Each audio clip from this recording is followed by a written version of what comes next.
बिस्मिल्लाहिर्रहमानिर्रहीम।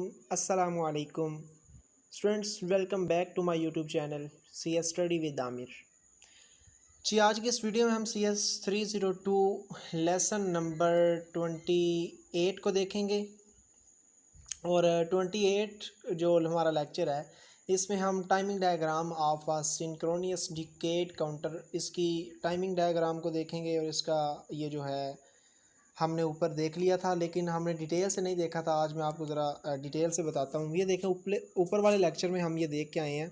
इसकी डायग्राम ये ऊपर ज़रा आते हैं, मैं आपको समझाता हूँ। ये देखें, ये वही डायग्राम है इसका। ये देखें, हमने देखा था टेबल पिछले लेक्चर में। टेबल में आपको मैंने बताया था इसमें 4 इनपुट्स हैं, ठीक है। इनपुट 1 2 3 4। तो ये कौन सा जो है यहाँ इस्तेमाल होगा, 2 e⁻⁴, ठीक है। 2 e⁻⁴, क्योंकि 4 इनपुट्स हैं। तो ये कितने हमारे पास होंगे, कम्बिनेशन कितने बनेंगे, 16। अच्छा जी, अब इसकी जो आउटपुट, जो इसके कम्बिनेशन बनेंगे 16 बनेंगे। लेकिन क्योंकि हमें जो उन्होंने दिए हुए हैं ये 1 से 10 तक दिए हुए हैं, तो हमने क्या, यानी कि रूल यही अप्लाई करना है, ठीक है। 1 0 1, उसके बाद 0 1 0 1 0 1, बिल्कुल 0 0 1 1 0 0 1 1, 4 टाइम 0 4 टाइम 1। और आगे जो 2 बच गए हैं वो 2 टाइम 0 आएगा। अगर ज़्यादा होते हैं तो ये 4 टाइम 0 आता। इसी तरह लास्ट पे ये भी 2 बच गए हैं 2 टाइम। तो वही यानी कि फंक्शन परफॉर्म करके हमने ये इसका टेबल बना लेना है। टेबल बनाने के बाद बिल्कुल हमने अब इस डायग्राम को समझना है कि डायग्राम में हम कैसे जो है इसको परफॉर्म करेंगे। ये 4 फ्लिप फ्लॉप्स हैं।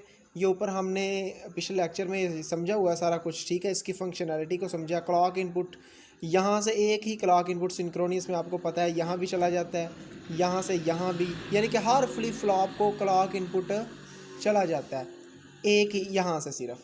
अच्छा, तो ये सारा कुछ समझा हुआ आपने। अब जो मज़ीद आपको बताने वाली, समझाने वाली चीज़ है वो ये है, ये वाला जो सर्किट है ना, ये वाला सारा आपको समझाना है। तो इसका फंक्शन देखें। अब ये मैंने हाईलाइट किया हुआ है, ये एक्सप्रेशन जो है ये इस एक्सप्रेशन को शो कर रहा है। तो ये एक्सप्रेशन कैसे इस पे परफॉर्म करेंगे, ये कैसे हमें हासिल होगी, ये देखें। सबसे पहले हम देखते हैं इसका मतलब, पहले समझें। इसका मतलब ये है कि F0 F1 एंड F2 ये तीनों आपस में मल्टीप्लाई हो रहे हैं, ठीक है। मल्टीप्लाई का मतलब ये है कि ये आपस में एंड गेट हो रहे हैं। एंड गेट क्योंकि आपको पता है मल्टीप्लाई फंक्शन परफॉर्म करता है। और इनके बाद फिर प्लस आता है। प्लस का मतलब है और गेट, ठीक है। और गेट जो है वो प्लस का फंक्शन परफॉर्म करता है। तो अब देखते हैं इनको ज़रा, ये देखें ज़रा। अच्छा, F0 F3, ये है F3, ये F3 है।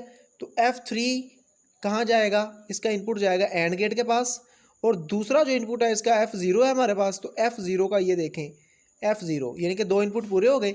अब इसका जो इनपुट है एक तो आएगा, इसमें 3 इनपुट आएंगे, ठीक है। कौन कौन सा, एक F0 F1 और F2, ठीक है। इसमें F1 F0 F1 और F2।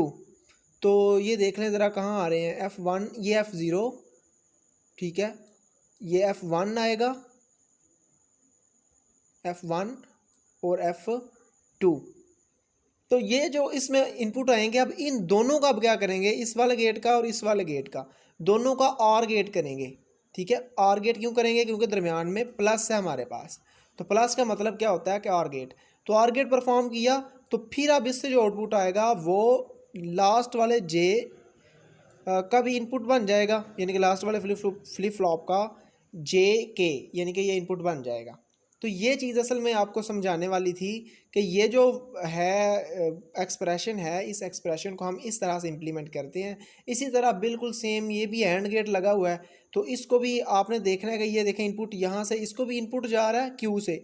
और ये जो क्यू है ये ही इधर से बन के इसका इनपुट भी बन रहा है, ठीक है। इधर से ये वाला क्यू जो है इसका इनपुट बन रहा है। तो एंड गेट पर फॉर्म करके ये इधर आउटपुट जा रहा है, ठीक है। तो ये सारा समझाने का मकसद ये था कि ये जो फंक्शन है, बाकी आपने ये वाला सारा समझा हुआ है तो ऐसे परफॉर्म होगा, ठीक है। इसकी टाइमिंग डायग्राम आप देख लें, बिल्कुल सेम टाइमिंग डायग्राम भी आपको पता है। हमने अभी टेबल देखा कि आपको पता है ये ऊपर जो होता है ये 1 होता है, ठीक है। और नीचे वाला क्या होता है, 0।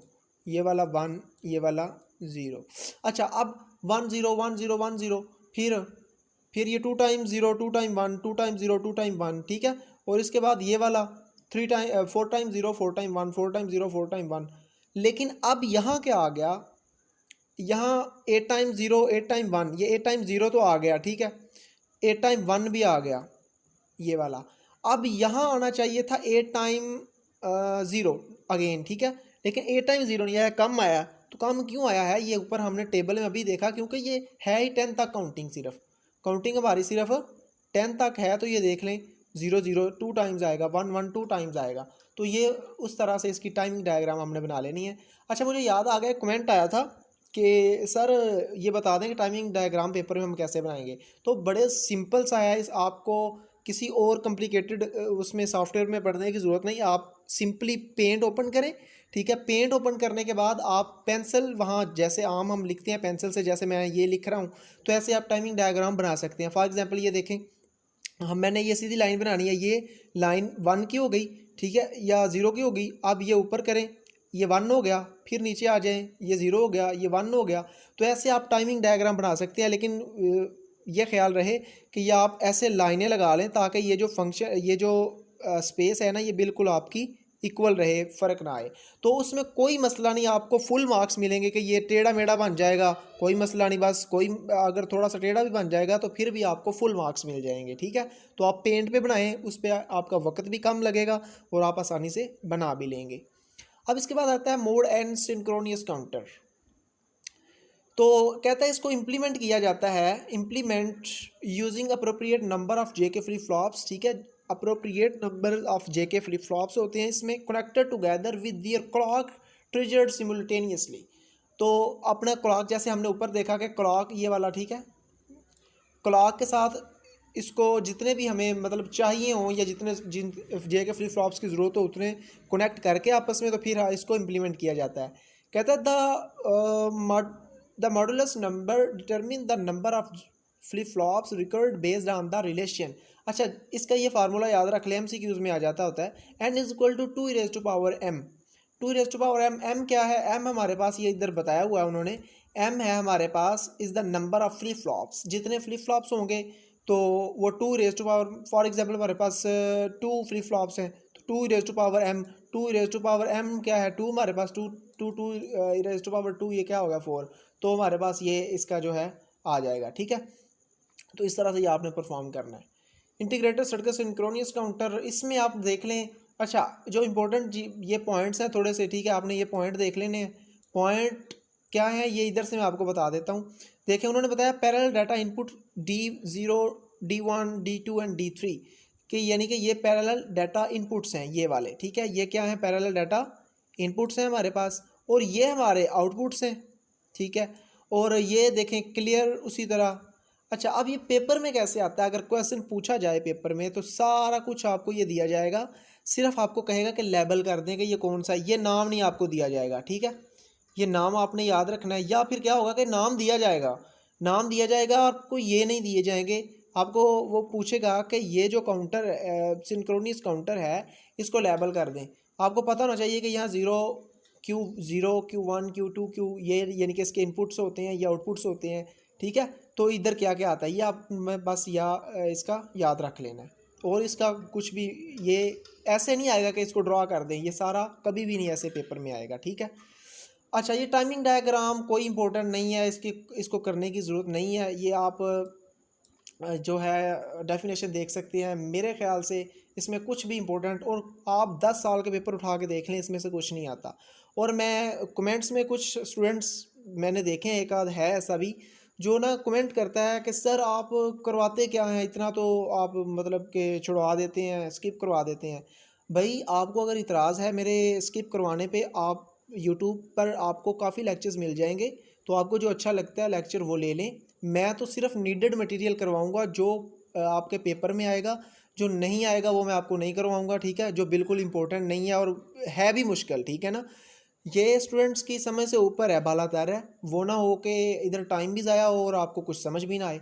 तो ठीक है ना, मैं सिर्फ आपको वही चीज़ करवाता हूँ जो इम्पोर्टेंट भी हो और पेपर के पॉइंट ऑफ व्यू से भी इम्पोर्टेंट हो।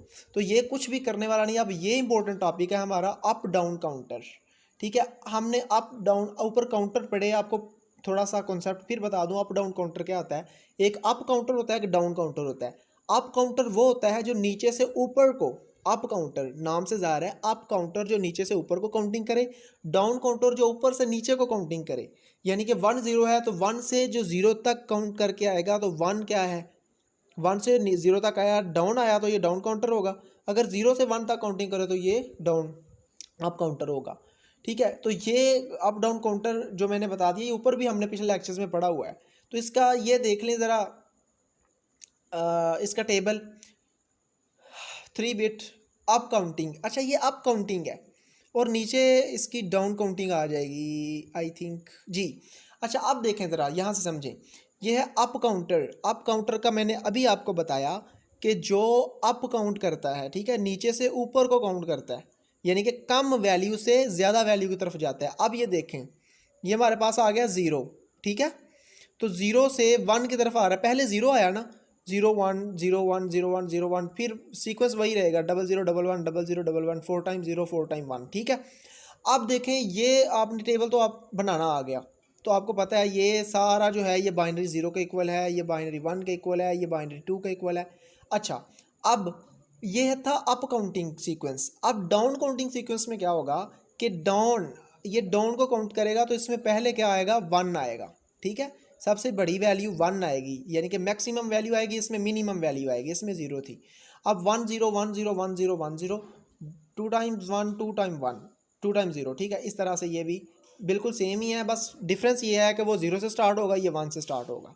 तो ये आपने याद रख लेना है, ठीक है। बाकी जो कुछ मैंने बताया हुआ है ये बिल्कुल वही लिखा हुआ है जी। तो यही था आज का हमारा लेक्चर। नेक्स्ट लेक्चर में इंशाल्लाह अप डाउन काउंटर का ये मोस्ट इंपॉर्टेंट टॉपिक है हमारा, और उसमें से अक्सर पेपर में आपका लॉन्ग क्वेश्चन भी आ जाता होता है, वो नेक्स्ट इंशाल्लाह नेक्स्ट लेक्चर में देखेंगे। तब तक के लिए अपना ख्याल रखें।